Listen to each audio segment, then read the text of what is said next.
कभी आपने एक ऐसा सपना देखा है जो इतना रियल लगता है कि जगने के बाद भी उसका असर बना रहता है?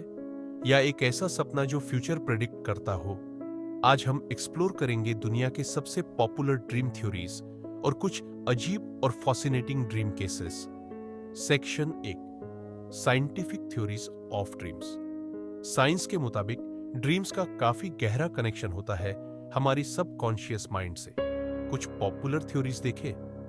एक, फ्राइड की psycho analytic theory. Sigmund Freud के मुताबिक सपने हमारी छुपी हुई इच्छाओं और इमोशंस का रिफ्लेक्शन होते हैं। ये एक तरह से विश फुलफिलमेंट होते हैं। उदाहरण, अगर कोई इंसान किसी चीज को सबकॉन्शियस लेवल पर चाहता है तो वो सपनों में मैनिफेस्ट हो सकती है। 2, एक्टिवेशन सिंथेसिस थ्योरी।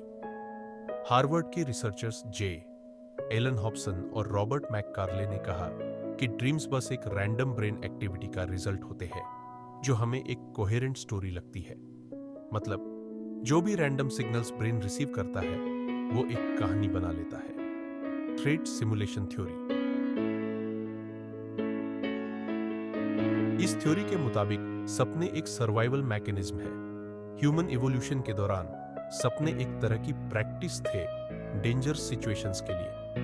उदाहरण, अगर आपको कोई चेस कर रहा है सपने में तो ये आपकी सर्वाइवल इंस्टिंक्ट की प्रैक्टिस हो सकती है। Section 2, strange and unexplained dream cases. Science की थ्योरीज एक तरफ, लेकिन कुछ केस ऐसे हैं जो समझना मुश्किल है। एक, dream that saved a life. UK की एक महिला ने बार बार एक सपना देखा जिसमें एक डॉक्टर उससे कहता है कि उसको ब्रेन ट्यूमर है। जब उसने टेस्ट करवाए, सच में उसको अर्ली स्टेज ट्यूमर मिला जो सक्सेसफुली रिमूव हो गया। द शैडो ड्रीम फिगर पा। दुनिया भर से लोग एक अजीब सपना रिपोर्ट करते हैं जिसमें एक शैडो फिगर या एक मैन इन हैट उनको देखता है। क्या ये एक शेयर्ड सबकॉन्शियस एक्सपीरियंस है? सेक्शन 3, सांस्कृतिक और मिथोलॉजिकल ड्रीम इंटरप्रिटेशंस। सपनों को सिर्फ साइंस ही नहीं, माइथोलॉजी और कल्चर्स भी अपने तरीके से समझते हैं। एक, हिंदुइज्म और सपने। हिंदुइज्म में सपनों को भविष्य का संकेत माना जाता है। स्वप्न शास्त्र के मुताबिक अलग अलग सपने अलग मीनिंग्स रखते हैं। उदाहरण, नाग या सांप का सपना देखना ट्रांसफॉर्मेशन या किसी बड़े बदलाव का संकेत हो सकता है। 2, Egyptian dream practices. Ancient Egypt में सपने डिवाइन मैसेजेस होते थे। लोग ड्रीम बुक्स यूज करते थे जिसमें अलग अलग सिंबल्स और उनके मीनिंग्स दिए होते थे। जापानी ड्रीम कल्चर। जापान में हात्सुने का कॉन्सेप्ट है, यानी न्यू ईयर के पहली रात जो सपना आता है वो आपकी अगली साल की किस्मत बताता है।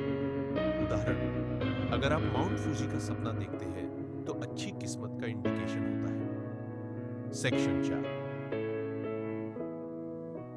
मेरी ड्रीम एक्सपीरियंस। दोस्तों, मुझे भी कई ऐसे सपने आए हैं जो मुझे आज भी याद है। उनमें से एक सपना जो मुझे 2012 से 13 के अराउंड आया था, बहुत ही अजीब था। इस सपने में मैं अपने घर की छत पर था और आसमान इतना साफ था कि सभी गैलेक्सीज दिख रही थी। तभी मुझे 3 बाइक्स दिखाई दी जो रोड पर चल रही थी, लेकिन अचानक हवा में उड़ने लगी। मैं अपने दोस्तों से कह रहा था, वो देखो, बाइक्स हवा में उड़ रही है।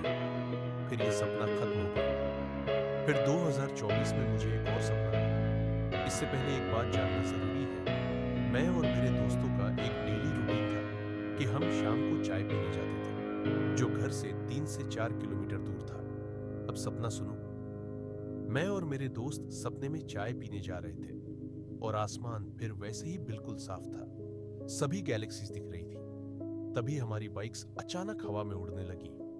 और सबसे अजीब बात, जब मैंने नीचे देखा तो मैंने खुद के एक छोटे वर्जन को देखा जो सबको बता रहा था, वो देखो, बाइक्स हवा में उड़ रही है।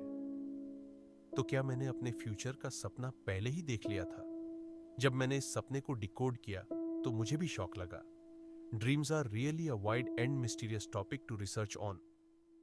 तो दोस्तों, सपने सिर्फ दिमाग की एक ट्रिक है या कुछ ज्यादा गहरा?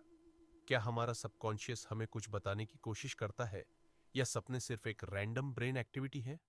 अपना ओपिनियन कमेंट सेक्शन में लिखिए और अगर आपने कभी कोई अजीब सपना देखा है तो हमें जरूर बताएं। मिलेंगे नेक्स्ट वीडियो में।